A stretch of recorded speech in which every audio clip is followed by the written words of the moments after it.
Higher tutorial में आपका स्वागत है।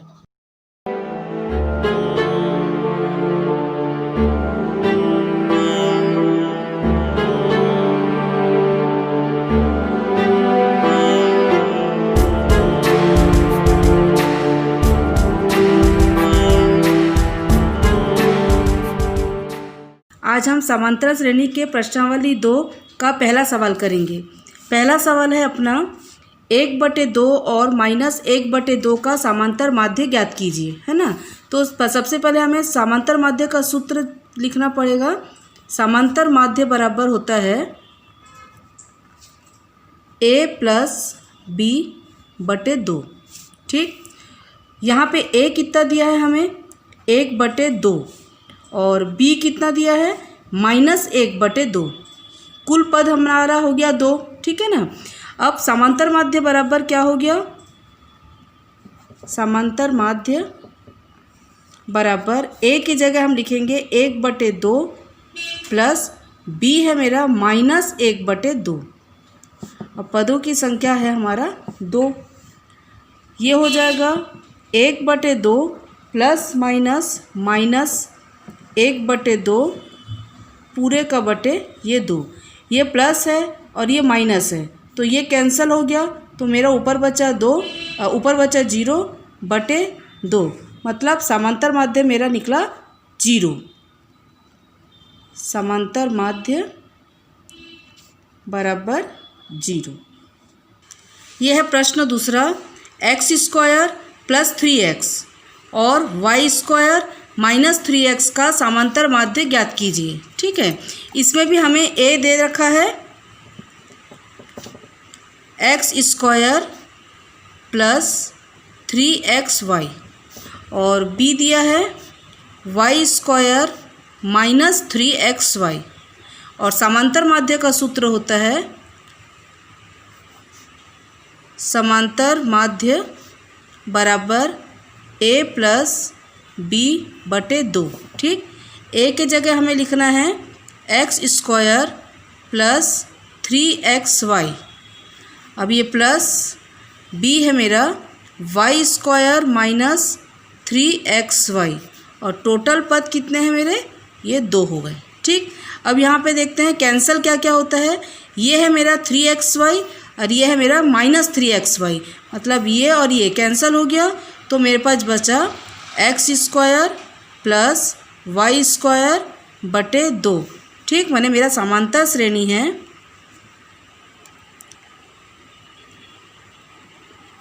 समांतर श्रेणी बराबर x² + y²/2। यह है प्रश्न क्रमांक 3।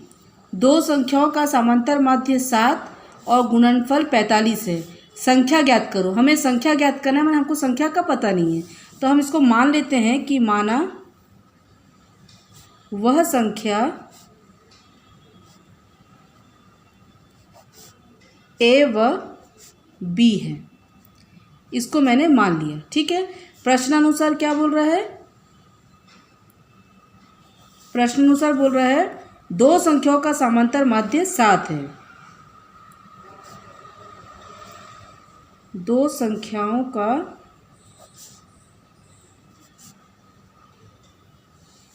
समांतर माध्य बराबर 7। ठीक, समांतर माध्य का सूत्र क्या होता है, समांतर माध्य बराबर होता है a + b/2, यही होता है। अब क्या बोल रहा है, हम लोग क्या माने हैं कि वह संख्या a और b है, तो a और b ये हो गया अपना, मतलब a - b/2 का माध्य कितना है, बराबर 7। अब 7 के नीचे कुछ नहीं है, मतलब 1 हुआ। a - b का गुना 1 के साथ करेंगे तो क्या हो जाएगा, a - b बराबर 2 का 7 का गुना 2 के साथ करेंगे तो ये हो गया 7 दूनी 14। ये हो गया मेरा पहला समीकरण। अब दूसरी शर्त क्या बोल रहा है,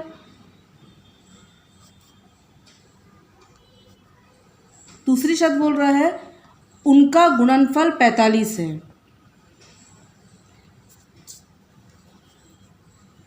गुणनफल बराबर 45। किसका? वही ए और बी का। तो हम क्या लिखेंगे? ए बी बराबर ये हो गया 45। ठीक, अब बी को मैं निकाल देती हूँ तो बी बराबर क्या हो जाएगा? 45/a। ये हो गया समीकरण 1। ठीक, अब बी का मान हम क्या करेंगे? बी का मान समीकरण 1 में रख देते हैं। बी का मान समीकरण 1 में। अब ये है मेरा समीकरण 1। इस समीकरण 1 के बी में मैं बी का वैल्यू को रखूँगी। तो a धन बी का वैल्यू कितना है मेरा? 45/a बराबर है 14। ठीक, अब इसके नीचे कुछ नहीं है, मतलब एक लघुत्तम निकला a। एक का गुना a के साथ करूँगी तो a ही आएगा, मतलब यहाँ हो गया मेरा a² प्लस ये हो गया 45 बराबर 14। अब क्या करेंगे? त्रियक गुना, इसके नीचे कुछ नहीं है, मतलब एक a² धन 45 का गुना 1 के साथ करूँगी तो उतना ही आएगा a²/45 बराबर 14 का गुना a के साथ करूँगी तो ये हो गया 14a। ठीक, अब a² अपने जगह पे है, ये प्लस का -14a और ये अपना जगह पे है, ये 45 बराबर हो जा रहा है ये 0। अब क्या करेंगे? ये इसका हम लोग मिडिल टर्म्स निकालेंगे, मतलब इसका मध्य पद तोड़ना। ठीक है, मतलब ये हो गया a², ये हो गया 45 बराबर 0। 45 का गुना कुछ नहीं है, मतलब एक के साथ करेंगे तो 45 का लघुत्तम निकालने से हमारा आ रहा है 5a और यहाँ पे आ रहा है 9a। ठीक, मतलब 9 और 5 को जोड़ेंगे तो 14 आया और 5 9 ये 45 आया। ये माइनस है तो ये भी माइनस और ये भी माइनस, क्योंकि समान चिन्ह जुड़ता है। अब मैं कॉमन निकालूंगी, यहाँ से कॉमन निकला a तो हो गया ये a-5। यहाँ से कॉमन निकालेंगे -9 तो ये हो जाएगा a माइनस निकला है तो अंदर का साइन चेंज, 9 पंचे 45 बराबर 0। अब एक हुआ अपना a-5 और एक हुआ मेरा a-9 बराबर 0। तो ये हो गया a-5 बराबर 0, तो a बराबर हो गया ये 5 और ये क्या हो गया मेरा a-9 बराबर 0, तो a बराबर 9। a की मेरे पास डबल, एक a मेरा 5 निकला, एक a मेरा 9 निकला। अब मैं b में रखूँगी तो जब a बराबर 9 हो, का 5 भी रख सकते हो, 9 भी रख सकते हो, कोई कुछ भी रख सकते हो पहले हो, तो b का मान मेरा कितना है? b का मान मेरा है 45/a। ठीक, तो b बराबर क्या हो जाएगा? 45/a। तो b बराबर 45/a का वैल्यू कितना मैं रख रही? इस 9 को रखूँगी, है ना, ये 9 को रखूँगी। तो 9 एकम 9, 9 पंचे 45, 5 हो गया। फिर लिखेंगे जब a बराबर 5 हो तो b बराबर, अब 45/a होता है तो b बराबर क्या हो जाएगा? b बराबर 45/5, तो b की वैल्यू निकलेगी 5 9 45, माने वह नंबर। उत्तर क्या लिखोगे यहाँ पे? मैं यहाँ लिख देती हूँ, क्या पूछा है? संख्या ज्ञात करो, तो लिखोगे संख्या बराबर 5 व 9 होगी। अब यह है प्रश्न क्रमांक 4। दो संख्याओं का समांतर माध्य 6 और उनके वर्गों का योग 90 है, संख्या ज्ञात करो। तो पहले मैंने मान लिया कि मानो वह संख्या a व b है। ठीक, अब पहली शर्त क्या बोल रहा है उसका? कि दो संख्याओं का समांतर माध्य 6 है। पहली शर्त वो दे रहा है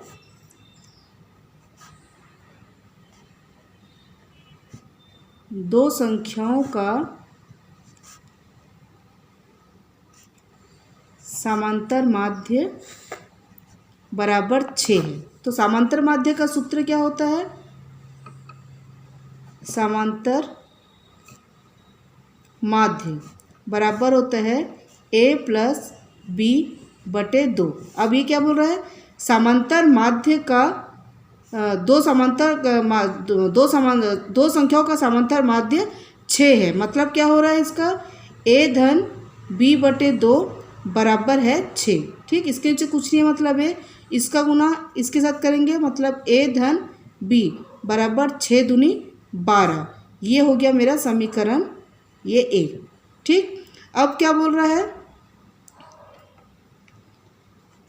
दूसरी शर्त क्या बोल रहा है, उनके वर्गों का योग 90 है। उनके वर्गों का योग 90 है, ये दूसरी शर्त है। वो संख्या क्या है मेरे पास, a प्लस b, और इनका वर्ग मतलब ये वर्ग हो गया, ये वर्ग हो गया, इन दोनों वर्गों का योग मेरे पास है 90। ठीक, अब इसको तो हम सॉल्यूशन कर नहीं सकते, तो इसको हम क्या करेंगे, फॉर्मूला में लिखेंगे। तो a प्लस बी मतलब मैं ऐसे लिख सकती हूँ, a प्लस बी का स्क्वायर बराबर होता है a square plus B square plus 2ab।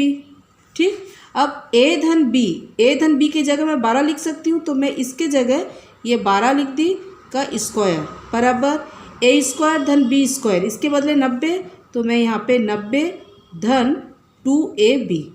अब 12 को 2 बार गुना करेंगे तो होगा 144 बराबर 90 धन 2ab, ये हो गया।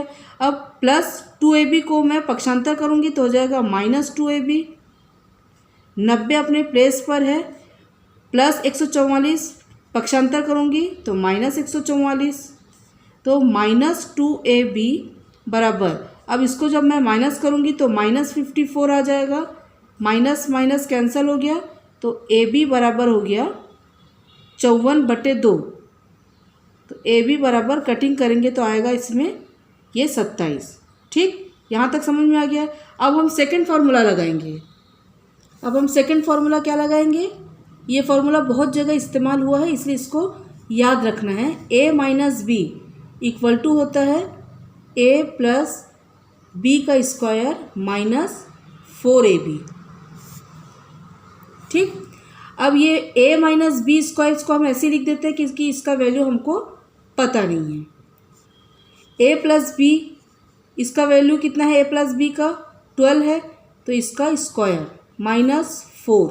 अब ये ए बी का वैल्यू मेरा कितना निकला है, ये हो गया 27। तो ये क्या हो जाएगा, a माइनस बी का स्क्वायर बराबर ये हो गया मेरा 144 माइनस, इनको गुना करेंगे तो हो जाएगा मेरा 108। अब ये हो गया अपना a माइनस बी का होल स्क्वायर इक्वल टू, इनको माइनस करेंगे तो आएगा मेरे को 36। ठीक है, अब ये जो स्क्वायर है, ये स्क्वायर को मैं इसमें रूट में चढ़ाती हूँ, तो a माइनस बी बराबर हो गया रूट 36। अब इस 36 को रूट से निकालेंगे तो क्या हो जाएगा, a माइनस बी बराबर 6 छक 36, मतलब ये हो गया 6। ये मेरा हो गया तीसरा समीकरण। ठीक, अब क्या करेंगे, समीकरण 1 व 3 को जोड़ने पर, अब देखो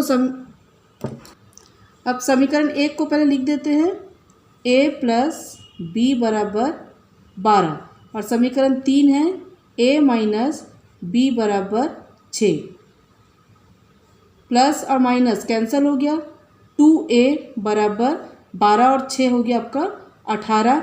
ठीक, तो a बराबर क्या हो जाएगा 18/2, तो ये हो गया 2 9 18। अब a का वैल्यू निकल गया मेरे पास। अब a का मान समीकरण 1 में, ठीक, समीकरण 1 क्या है, a प्लस बी बराबर 12, a का मान कितना निकला मेरा 9 धन b बराबर 12, तो b बराबर हो गया 12 ऋण 9, तो b बराबर ये 3।